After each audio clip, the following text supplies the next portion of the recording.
CURES is sponsored by Wheeler Health's Better Choice program. More at wheelerhealth.org. Helping you lead a healthier life. This is CURES. Hi, everyone. I'm Kara Sundlin. Welcome to the CURES Show, where we explore the cutting edge of wellness for our mind, body, and spirit from credible sources. And today, we're talking about mental health for weight loss, and specifically weight stigma, as new research is showing that a lot of folks facing weight stigma are more likely to have a harder time exercising and actually a harder time making better choices for nutrition. So shaming yourself or shaming others to lose weight apparently doesn't work at all. In fact, has a worse effect. So joining us now to talk more about it is our psychologist, Institute of Living psychologist, Dr. Laura Saunders. Thanks for being with us. Thank you for having me, Kara. You know, we talk about how mental health is connected to everything. And a lot of times when you think about weight loss, we really purely think about this being something physical. But it really is holistic. Our mind and body have to be in sync for us to lose weight. Yeah, I mean, honestly, we can weave in mental health and emotional well-being to pretty much any topic, right? Any medical topic always, in my mind, always has an emotional or mental health aspect to it. And I think weight loss is one of them. And so with this whole resurgence of the GLP-1 medications, the Zepbound and Ozempic and Wegovy and all those medications that are out there and being talked about on a lot of different platforms, I think it's also important to really talk about weight stigma, right? Weight stigma is stigma itself is the expectation of rejection based on an aspect of identity. In this case, it is for people that are overweight or obese or carrying too much weight, and all the negative connotations that are connected to weight. So a lot of times you shame yourself or you're shaming someone of you need to lose weight or, oh, you should just eat better or work out more. So the stigma you're talking about is the view that if you're overweight, you must be somewhat lazy or not disciplined. You want people to know that's just simply not true? Well, it's just far, far more complicated. I mean, the old expression used to be calories in, calories out. And that's just being proven false. It is far, far more complicated than that. I mean, there's lots of shows out there on various channels, my 600-pound life and all, my weight loss journey and all these different platforms that really talk about weight. It's not the simple equation that we used to believe it to be. And again, I'm not a weight loss expert. I'm a mental health expert, but it's never that simple. And I think all the negative connotations around, right, unmotivated, lazy, people see overweight people as having moral failings, right? They're just not strong enough, or they're not motivated enough, or, all those negative things only serve to make it harder for the person that does want to take on more healthy habits. It makes it so much harder for them to step into that healthier lifestyle. Well, this is what I thought was really interesting, because we'll dive into the fact that you have to, some people are going to have a tougher time changing some of their mental relationship with food, and that obviously plays a role.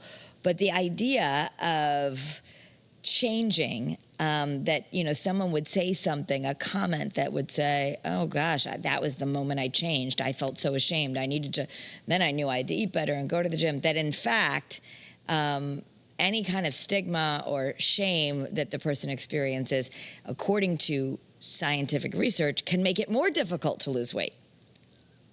Absolutely. Right. So, I mean, this is an article that came out in, the Journal of Health Psychology, right? So health psychology is that integration of physical and mental health.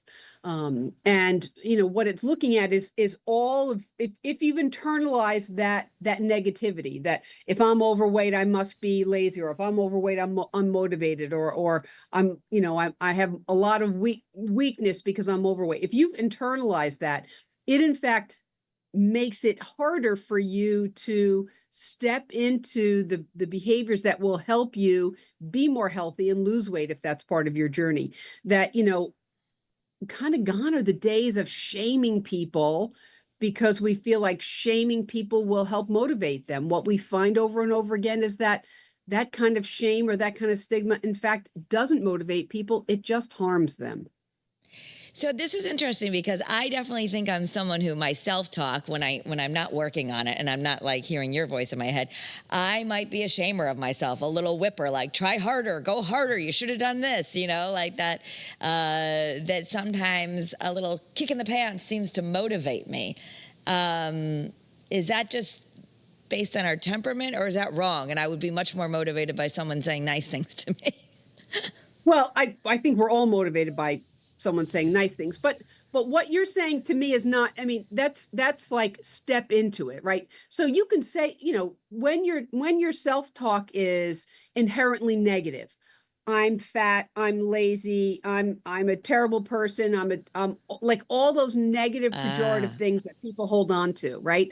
I'm so lazy, I'll never lose weight. Like you can see how that just like tears you down. It's That's defeatist. different than saying step into it. Eat a vegetable, increase your protein, find a workout, but like things that can be motivating. Like, I too say to myself, like, come on, Laura, like, let's just do this, right? But I'm not saying I'm the worst person in the whole world, or I'm the worst person at A or B or C, because that just makes me feel bad about myself. So the more we can, push ourselves, like step into it, let's go, step up, do this. That can be motivating. It's the negative and pejorative terms that just tear you down. Well, and this is the thing, if you're going to internalize it that you must be lazy or you can't lose weight when everyone else is, and you keep failing at it, it can lead to more depression and anxiety, and according to research is a predictor that you'll have more negative eating and less physical activity. So it's like a self-fulfilling prophecy.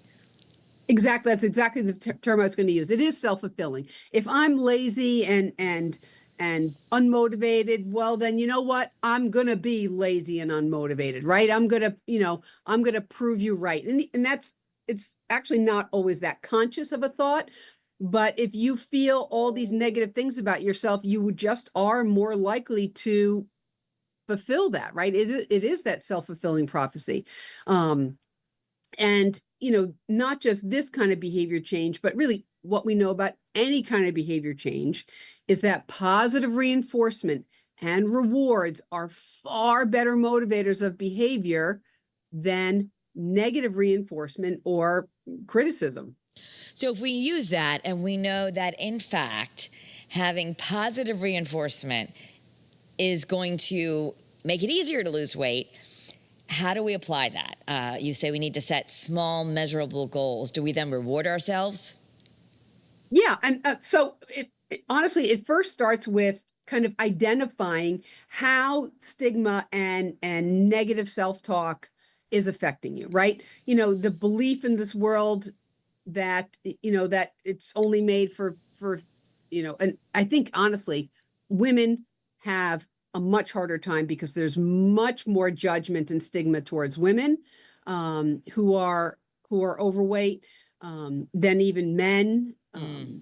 But we can get into the gendered aspect of this as well. But for anyone to really identify how that stigma is affecting you, how used to, in the old days when we used to look at magazines, right, and we used to see only skinny women had fashionable clothes. And well, I want to dress nice too, but I would never fit into those sizes. And so it's like, it's identifying the stigma, identifying how those things are really impacting your ability. And you say, well, I'll never fit into those skinny fashionable clothes, so why bother trying, right? It actually is identifying how that stigma is affecting you and affecting your self-view. That's honestly the first step. So identifying that there's a stigma, I think we all know that, like there's all kinds of messaging everywhere that we should be thin. But then there are folks who seem to be resigned to it and will just, I can think of an older aunt who's just like, I'm fat, and seems fine with it, or that kind of thing. Does that mean embracing it, even if it's maybe not the best for your health, is good for your mental health? Or where's that spectrum of, I don't want hurt my self-esteem, but maybe also you do need to make positive changes? Yeah. I mean, again, obviously everyone should check in with their own primary care provider on this kind of stuff. But this is about making healthful, positive, life-affirming changes. If it's not about not accepting our flaws, right? You know, some of us will never be, you know, a skinny size 0 model type. I'll never be like that. So there is some measure of self-acceptance that we need to have. Someone who's more petite will never be tall, right? I mean, there's things that we need to accept about ourselves. But that's different in my mind than stepping into more healthful behaviors. If you are someone that is, let's just say, taking one of those GLP-1 medications that is designed to help with weight loss, it actually helps you if you engage in the healthy behaviors that go along with that. It's not just taking a medication and assuming the medication is going to do all the work. It really does need to be a partnership with more healthful behaviors, because you can accept that you're overweight and you can like yourself. That's beautiful. But you also want to make sure that you're doing the things and engaging the behaviors that will be more life affirming. Yeah. Well, in fact, the more research that comes out about GLP-1s, even just from the health aspect, you still need to do the healthy eating and add more protein and exercise, or you could be facing muscle wasting, all kinds of things. But I think what you're saying is even if the pill just takes the weight off, we still have to contend with our own mind, and our mental health plays a huge role. Yes, it does. And you know, so many people that I've worked with, they have this kind of romantic view of, if I lose 30 pounds, I'll be so much happier. It's kind of like, when I make more money, I'll be happier. When I have a better relationship, I'll be happy. Like, it's always these, what we call like external goals that you think will make you feel happy internally, when it really does need to start from within, right? So I need to be content with myself in order to be in a healthy relationship. I need to be satisfied with who I am in order to engage in the healthy behaviors to help me lose weight, right? So whatever it is, it has to start from within. If you say, I'll be happier if I'm making more money. Well, yeah, I mean, certainly we all want enough money to pay our bills, but it's really not looking at the source of where some of this distress comes in. And so with individuals who are on those GLP-1s, it's not just letting the pill, the medication is often injectable, become a magic wand for weight loss. It really is engaging in the behaviors that make you feel better about yourself. So do you have any research that says, are people happier once they've lost weight?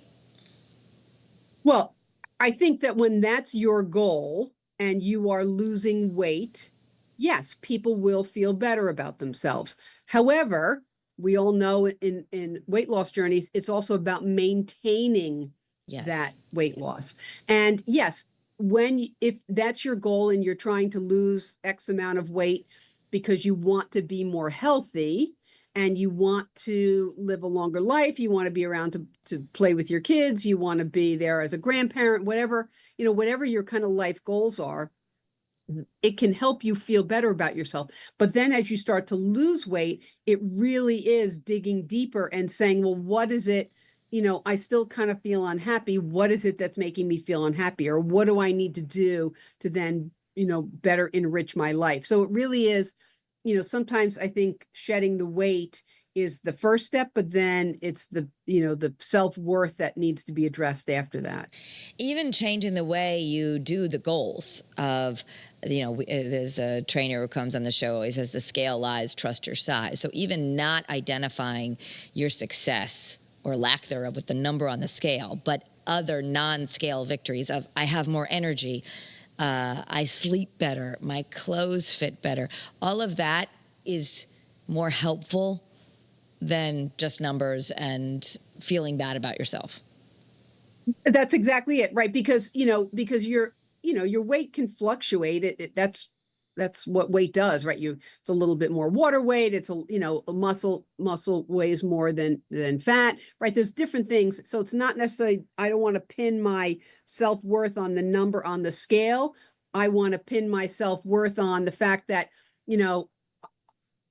I I exercised every day this week, or I did weight training 3 days this week and I feel good about myself and I feel like I'm getting stronger and I'm moving up in weight. I actually had a workout buddy 2 days this week with me. And so I felt good, right? It's those things that I want people to sort of hold on to, not necessarily, as you're saying, the number on the scale. And perfectionism, how does that play a role? Because people will say, well, if I can't go to the gym for a full hour, or I can't get this in, or I don't feel great today, I'm just not going to go. And in fact, at least what I've read, it's different. Even if you can do a 5-minute workout, that's a win. You probably will do more after you get going than trying to be perfectionist about, I'll just quit because I didn't do what I was supposed to do. Right. And so that comes back to that sort of self-defeating attitude. And those are the things that we really need to address. That's, it's like, right, if I can't do it the way that I'm supposed to do it, I'm not going to do it at all. I just saw a video on how literally a 10-minute walk after every meal helps your digestion. It helps your insulin. It's, I'm not going to give the medical aspects of it, but a 10-minute walk after a meal, we're not asking people to change the world here. Yeah. We're really trying to come up with small, measurable goals, small, measurable wins that like anyone can take, especially after dinner. I know it's a little hot right now, but especially after lunch and dinner, you can take a 10-minute walk. You can do something that really will help your overall well-being. It's finding those small wins. And so it's not necessarily pinning your hopes on, I need to lose 50 pounds or I'm a failure.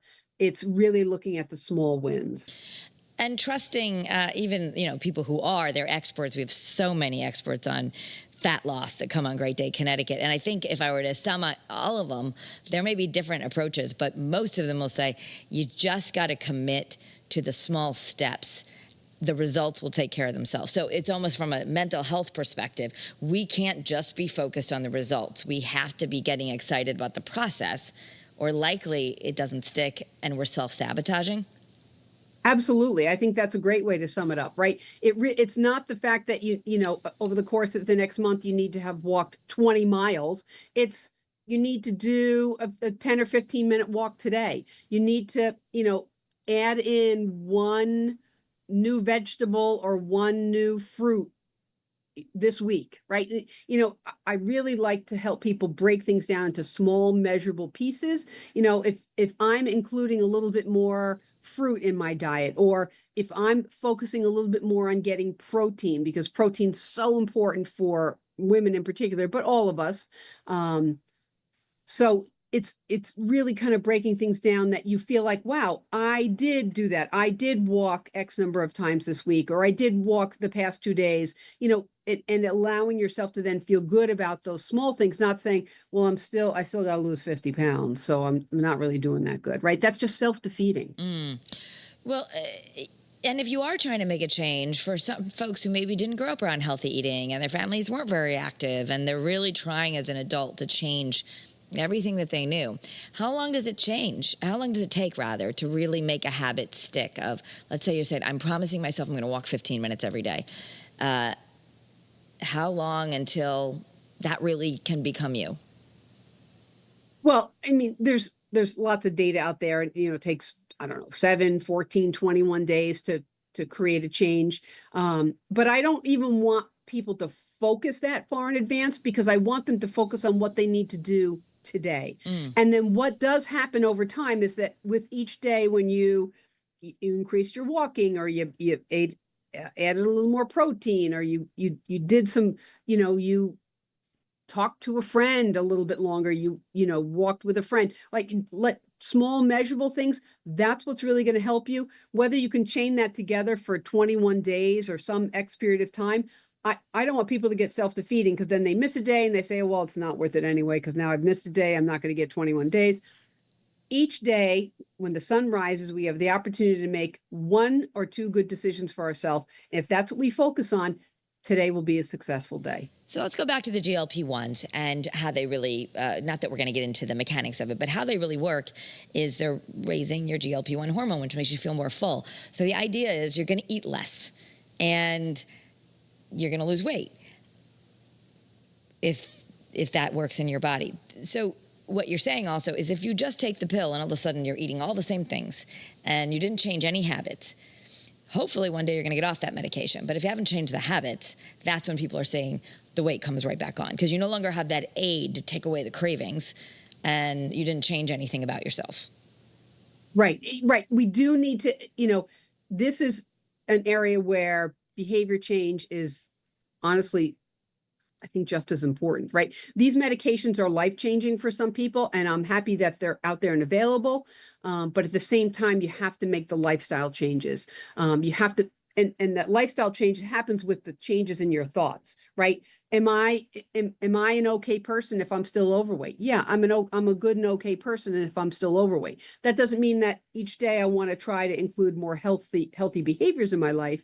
But I'm more likely to then engage in the healthy behaviors if I feel good about myself. We're going to take a quick break and hear from one of our sponsors, and we'll be back with more about mental health and weight loss. Take a listen. Struggling with gambling? Wheeler Health's Better Choice program offers personalized support and treatment to help you regain control. Visit wheelerhealth.org to learn more and take the first step towards recovery today. And we're back talking about mental health for weight loss. And I'm here with Dr. Laura Saunders, a psychologist at the Institute of Living in Hartford. So Dr. Laura, if someone is really on this journey and they really want to lose weight, they've got that motivation, what's one thing they can do? I love the practical. So what's one thing we can do from the mental health side of things to really help this journey and help make the changes stick so you can see the results you're seeking? I think, the first thing that you can start to do is increase your activity level. And again, check with your primary care doctor if you're someone who has health risks, but we all have the capability to walk, right? I'm not talking about running miles. I'm not, I'd like to get people towards weight training, because that resistance training is really what helps your muscle development and your, especially for older women, it helps with your balance and your posture and your muscle mass, because that's where you get your longevity from.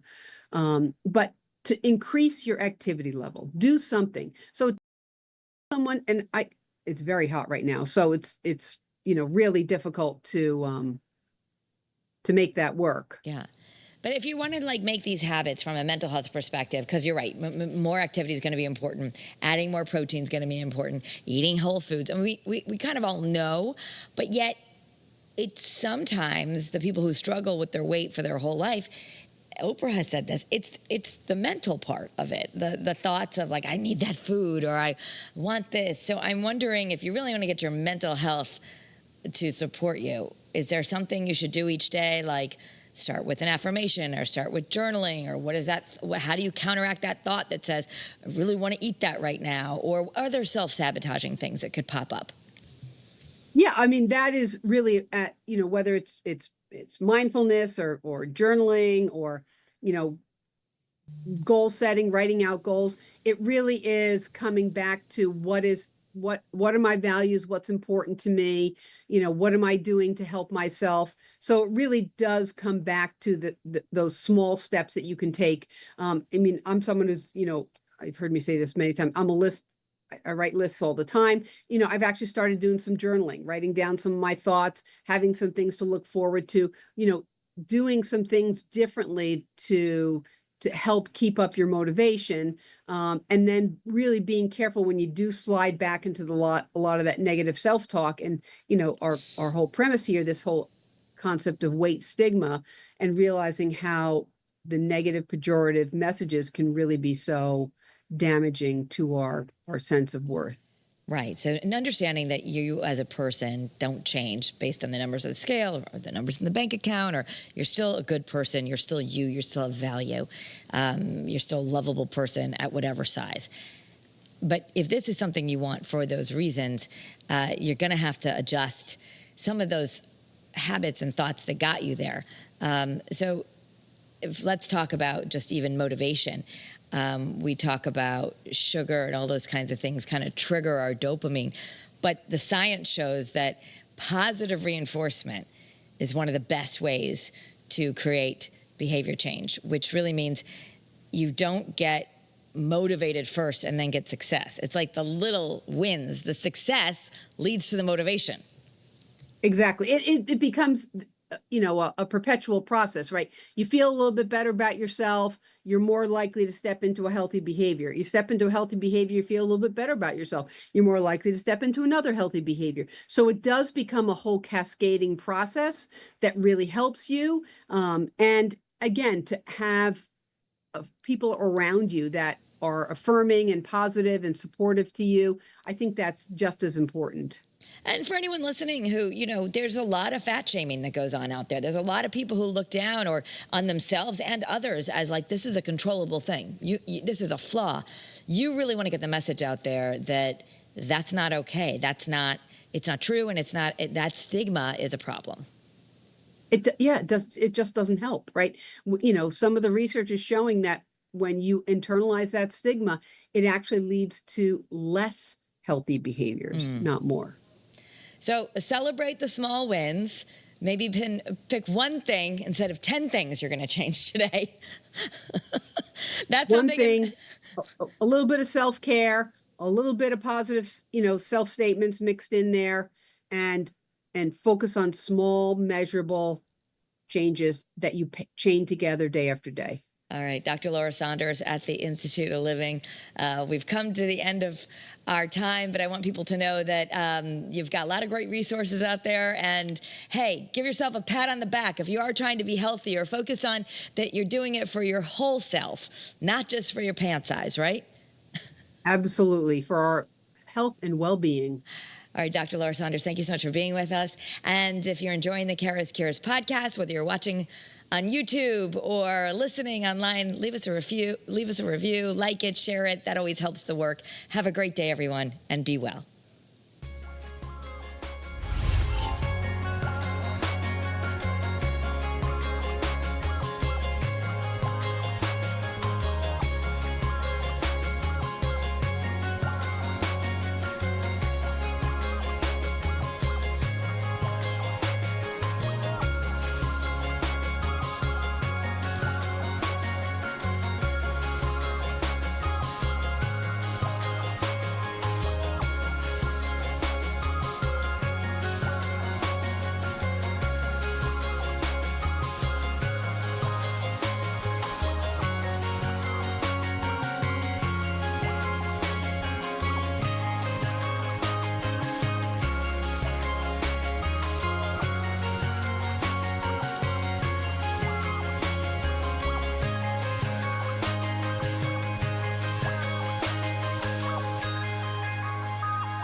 CURES is sponsored by Wheeler Health's Better Choice program. More at wheelerhealth.org.